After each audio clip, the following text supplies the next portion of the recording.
swimmers. So in this little video, we're just going to go through our jump tests. There's an additional force velocity profile that we do for squat jumps in the older age groups, but these are the four main jumps that we'll be looking at over time.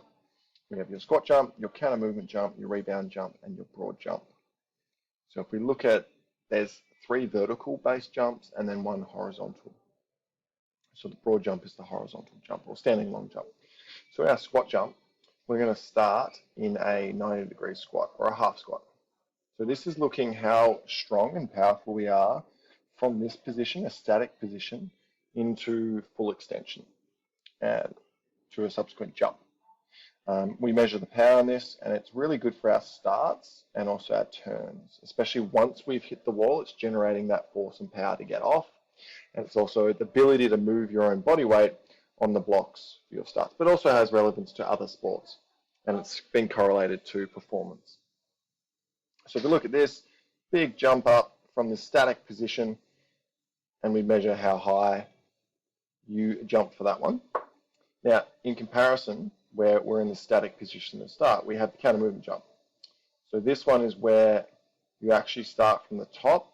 You get a nice dip down, so you get this stretching of our tendons and muscles, and it's sort of like an elastic band. It flings us back up. So we're going to see how well you can handle your body weight on that stretch, and then how high you can jump.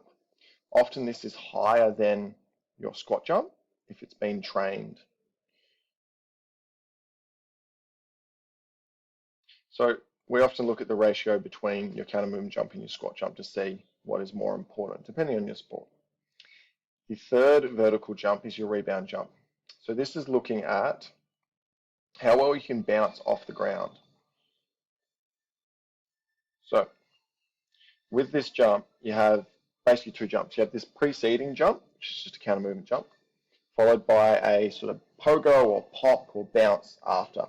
And that one we're trying to really get off the ground quickly, but also jump high. So we're looking at how well you can do that as a system, but it's mainly going to be looking at sort of lower leg down. So this is important for our turns, so ability to produce force quickly, but also any other sport that involves running or that fast contact, so change of directions in soccer, rugby, football. So we can see that this initial jump precedes it, loads the tissues, and then boom, he gets off the ground quickly. So if we spend too long on the ground, we'll get a bad result. If we go too quickly and don't jump very high, we'll also get a bad result. So we're looking at a ratio between your jump height and the contact time on the ground. The final one we've got is a broad jump. So this one is looking at the horizontal power. Again, it's a good metric for acceleration or starts. And we're looking to see how well you can land. So it's the distance on that one.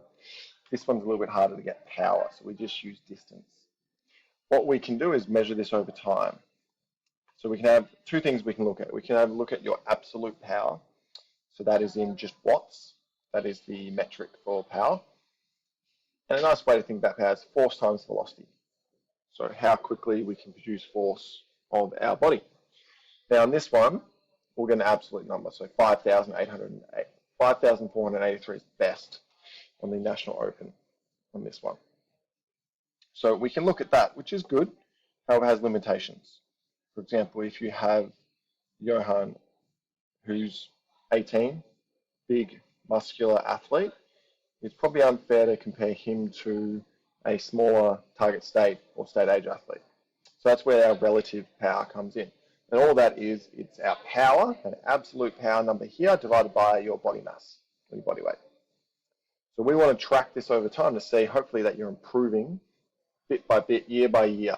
But we've got to remember this is a snapshot. So if we do it within 4 weeks, so 2 jumps within 4 weeks, you might actually be worse because of fatigue, your training, your sleep, all this stuff comes in. But 6 months or a year, we want to see that improvement.